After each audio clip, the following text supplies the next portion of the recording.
Ganito pala ang pagsa-setup ng piso top frame natin. So, unang-una, kukunin mo muna yung sukat nito, yung butas. Kung wala pang butas yung box mo, paano mo bubutasan, ganito gagawin mo, sawakan mo. So, halimbawa, ito yung tablet frame mo. So, ito yung gitna, tapos ito yung gitna. So, ang gagawin mo na dyan, makukuhan ka na. Tatanda ka na sa ganon, itatanda mo na. Okay? Dito, so para makuha mo yung kabila, gaganyan mo na yan. Okay? Tandaan mo na. So pag natandaan mo na, saka mo na bubutasan ngayon bubutasan mo na ngayon ng barena para bubutasan mo yung pagsasaksakan nito. May mamadala naman tayong screw dyan para dyan eh. Okay. So ang ngayon, paano natin i-set up to ngayon? So ito, nasan yung dalawa? So gagawin mo, ang una mo luluwagan si itong part na to. So paano ba luluwagan yan?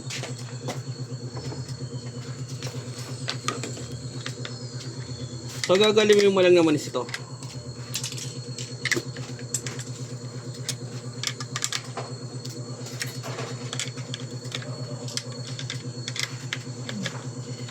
Itong speaker charger protector cable, pwede ikakabit mo na yan sa huli. So gagawin mo muna, tagalin mo muna yan.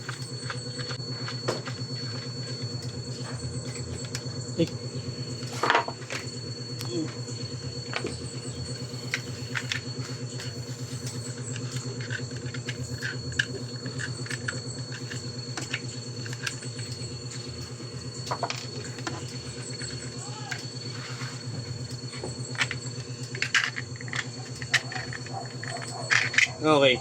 Para tong screw na to, wag mo nang tanggalin yan ha. Ibalik mo lang ulit diyan. Para pagkakabit mo lang, hindi ka na mahirapan. Balik mo na muna ha. Okay. So pag naibalik mo na, hiwalay mo muna to. So ngayon kakabit mo na ngayon to. So katulad ng sinabi ko, luluwagan mo lang to.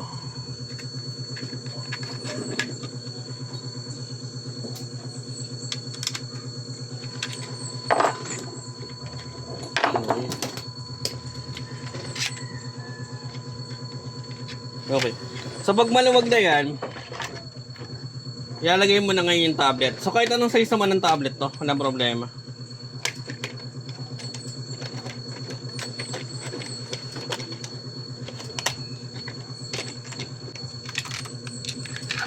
So kailangan kukunin mo yung gitna eh. So medyo mahigpit yung kita. Luwagan mo lang din to. Minsan kasi inikpitan namin yan. Para madali ka na makaikot. Okay, balik tayo.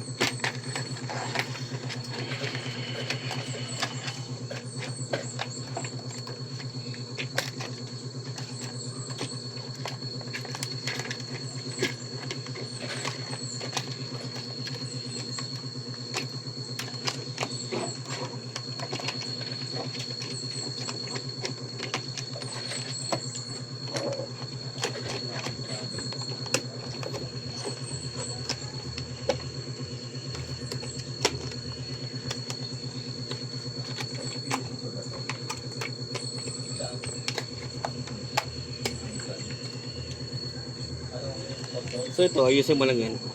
Kailangan pantay kasi ito eh. Masyadong pantay yan. Papantay mo yung gitna.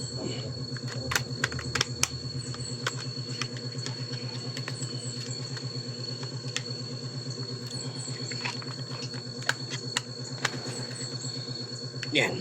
So kailangan pantayan dyan para hindi ka mahirapan. Okay? So ngayon, nakalak na yan. Ang gagawin mo na lang, hihigpitan mo na ngayon to.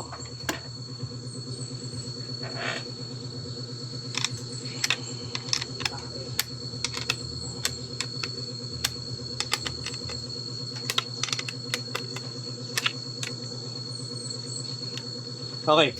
So natatandaan mo itong charger protector, di ba hindi ko tinanggal? So ngayon, saka mo na siya tatanggalin.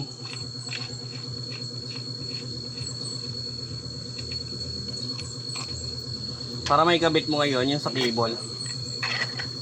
Okay. Nakikita ba? Apa.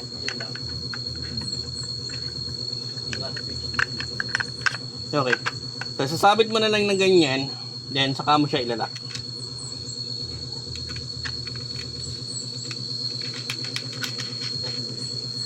Okay. Tapos, ikipitan mo na lang yung mga screw. Tapos, ganyan na siya. Okay. So, ngayon, since may mga butas ka na dito, kakabit mo na lang siya pa ganon. Okay. So, ang ganda na. Teka lang. Ang naganda dito sa frame natin pala, in the case mayroong ma-damage, napapalitan to lahat.